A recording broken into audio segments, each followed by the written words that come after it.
Hey, what is going on, Slayers? Welcome to another video that we have here on Merchant Service Slayers.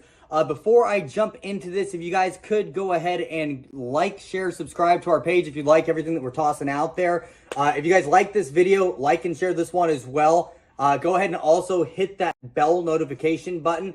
That way you guys get notified every single time that we come out with new content out there. Okay, guys? First off, we got some really good stuff for you guys today. It's going to be an exact way to go ahead and get prepared to overcome rejections out there, right? So first off, you have to understand that they're never rejecting you. Second, you have to jump into the ring with them. You're going to have to deal with it, right? Third off, which I personally think is one of the more important ones, is know your process. The next one is going to be they literally cannot hurt you. You have to understand that they physically can't do anything to you. They mentally can't do anything to you. You have to kind of sack up, right?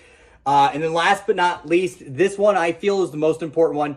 You have to plan for rejection and objections out there. Okay, guys? So let's go ahead and knock this out one by one. So first off, we're looking at them never rejecting you directly. Well, what do I mean by that? Well, first off, you have to realize that if you're walking into a sales scenario, let's say you're prospecting, right? And 30 seconds into you talking with them, this individual is yelling and screaming at you, or they're telling you something that doesn't make sense, like they just switched, or they have their cousin's brother's dog doing their processing for them, whatever it is, right? They're not rejecting you as an individual. They're rejecting the role that you're playing, right? So you have to understand that. And so when you understand that, you take it less personal, and then you can also try and put yourself into their shoes, which will help you relate to them, which will help you be able to overcome what they're going through with logic, right? By showing them exactly how to, deal with their scenario, what separates you, right? So an example of this, let's say that they go ahead and try and brush you off as you're prospecting out there. They're not brushing you as the individual. They're brushing the role off because you got to look at it from their angle. What if they took every single appointment that every single salesperson ever tried to set them up with? They would have no time, right? So they think that you're probably trying to waste their time. They don't see value in what you're doing. Obviously not, because they've only heard a 30-second elevator pitch from you. And so you have to understand that. You have to let them know that you understand that. And you have to go ahead and overcome it, right? You have to overcome it by letting them know, hey, I get it. I understand. I'm another salesperson. Ask them questions and then dig in to what might actually be a pain point for them, or what type of value you can bring to the table, how your product would help them out, and you have to do it quick, right? Again, normally what I'll do if this is a prospecting scenario is I will just kind of push past whatever they're saying, right? If they're saying that they just switched, hey, completely get it, you just switched. I'm going to deflect by asking them a question. That way I can figure out exactly what type of experiences they've had in the past, or what they find value in, relate my product to it, boom, close the appointment based off of that, right? Next thing is that you have to understand that you're going to have to jump in the ring. You're going to have to throw punches. It is what it is. This is sales, ladies and gentlemen. If you don't like getting rejection, then maybe you should go work over at McDonald's, or maybe you should go work over at Target or something like that. You have to understand that you're going to have to roll up your sleeves, right? You're going to have to get up. You're going to have to get into the ring, and you're going to have to deal with the rejection and the objections that you're getting out there. That's going to really heavily tie in with the last topic that we're going to touch on today, which is the planning for the rejection. But just know you have to jump into the ring and you have to throw punches, okay? You can't just, not get onto the playing field. You can't, not deal with it in this type of industry. You have to deal with the rejection that you are going to get on a day-to-day basis, period. No ifs, ands, or buts. You're going to have to do it, okay? Next thing, knowing your process. I feel like this is probably one of the most important portions of this. For example, we own a processor called Go Free Payments, right? We have a very strict sales process. We have salespeople that come into our industry, or our company, that have been in sales forever, and they go out there in their first week and they're like, well, I know everything that I'm doing, Hunter, or I know everything that I'm doing, Craig, or I know everything that I'm doing, Carson. Then they're all like, well, I'm just going to do it my way. And they go out there and they fail hardcore for an entire week straight. And they wonder why. And it's like, okay, now that your pride is dinged, let me actually help you out a bit, right? The process is there for a reason, right? Whoever set up, if you're in a good company, if you're in a bad company, might be a bad process. But normally, if you're in a good company, the sales process is set up for psychological reasons. There's a reasoning behind every single step. There's a reasoning behind why this step comes after that step, this step before that step. that sort of deal. There is psychological reasons for how it's set up. An example of our sales process is we have inside of our sales process, right at the very beginning, we have a confident introduction that rolls into us telling the merchant exactly what's going to happen next, kind of like stating an agenda, right?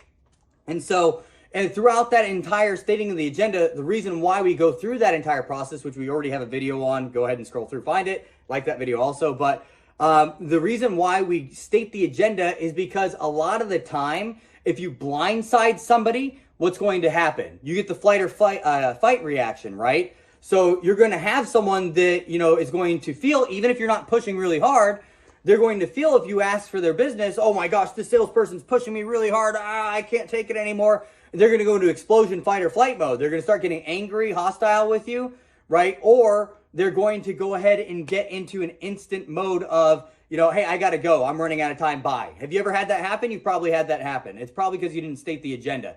You have to let this individual know exactly what's going to happen, and you have to ask them if it's fair. You have to ask them if they agree with this happening, okay? It's planting seeds. You're planting seeds. You're letting them know through our R's, right? I tell them, hey, I'm going to ask you discovery sales questions.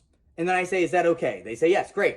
If you and I both feel like we're good at working with each other after that, I'm going to go through my product. Is that okay? They say, yes, great. If you and I both like the product and we think it's going to work for your business, we're confident in that, we're going to look at the financial aspect of things. And if you and I both feel it financially makes sense, right? I'm going to ask for your business. Is that fair, right? So I'm literally, at the beginning, I'm trial closing.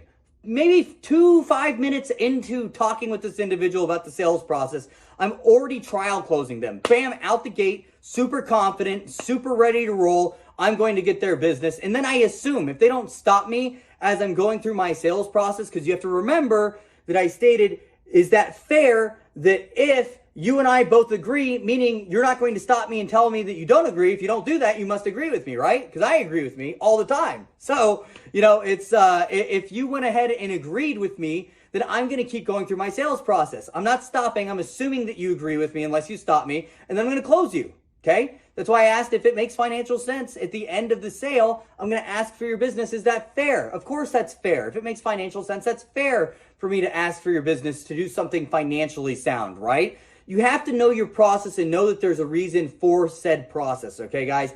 That one right there, I truly, truly feel if you follow a sales process consistently every single time, you're going to avoid a lot of the rejection, and you'll still get it, but you'll avoid a lot of the objections as well, okay? Next thing, I get this a lot, and I have a quick story that I'm going to tell you guys about, but a long time ago when I was out prospecting, I was taking this kid out there prospecting with me, and I go into this auto shop in this small town over in Texas, and this individual is like, I'm going to call the cops on you. Do you have a permit to even be out here prospecting or soliciting businesses? He's like, I'm going to kick your ass. Well, guess what? I sat there and I dealt with it, and I was overcoming the objections. I didn't notice, by the way, at this point in time, that the kid that I had out there with me ran away, like already ran. He's gone out of there. Sayonara. He bounced. But I'm in there like going toe for toe, blow for blow verbally with this individual, trying to get a deal, trying to set a prospect, right? Even though he's being just obnoxiously upset and rude, I knew that he wasn't being rude to me. There's no way this guy hates me. He doesn't even know who I am. Again, that ties in with the first one. They're never rejecting you. They're rejecting the role that you're playing, okay? And then this one, if you understand that, you have to also understand that they literally will not hurt you. I've been doing this forever, like 13 years at the time of this video being made. Literally a long ass time I've been doing this. I have never heard a story of a merchant cold cocking a salesperson in the face. I just haven't. I've ran sales teams my entire career. I've been out in the field my entire career. Never ran into it. Never happened. Not once. Not one time can I think of that. I've heard of people pulling guns, but I've never heard of someone pulling the trigger, right? So right there, you can't fear that you're going to get injured either physically or mentally. If you're going to have to reach deep down, go down low, okay? Check yourself. Make sure that you're still a strong, capable individual. You can't let someone randomly come after you that doesn't know you. That's not going to happen. You can't let them mentally enter your mind and screw with you. So they can't hurt you either physically or mentally, and you have to understand that, and you have to be accepting of that, okay? Last but not least, guys, I think this one's super really important. Plan for rejection. Ladies and gentlemen, you will get rejected, okay? You're going to get rejection. You're going to get a lot of people telling you no, okay? You're going to have people saying mean, scary words and stuff. Oh, gosh, right? It's going to happen. That's okay. Plan for it. If you guys know that you're going to get rejected, plan for that rejection. Plan that they are going to go ahead and tell you no at some point, or they're going to tell you to kick rocks, or they're going to say something insanely mean to you. Plan for it. Prepare yourself and overcome it. If you do that, this becomes 1,000 times easier, ladies and gentlemen. And then that is exactly how you deal with rejection and you overcome rejection inside of really any sales industry, but especially in one as saturated as the merchant service industry. That's all I got for you, ladies and gentlemen. Let's get out there. Let's make it happen. Remember, Slayers, when you're out there, ABC, always be closed. And have a great day, guys.